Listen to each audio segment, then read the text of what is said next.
আসসালামু আলাইকুম স্যার। এই যে ডিমগুলো আজকেরগুলো সহকারে 180 বক্স জমা হইতেছে।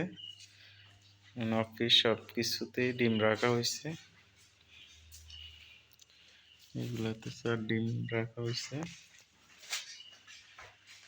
এগুলো রাখা হয়েছে স্যার এখানে।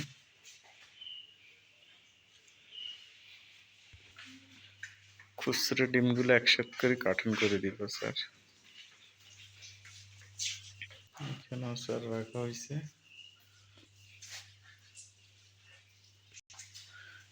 ডিমের স্যার বাজার একটু কম। নাফিস আপার কাছে মার্কেট রেট জানা হয়েছিল 23,500 23,000 করে, অন্য জায়গার ডিমগুলো বিক্রি হইতেছে।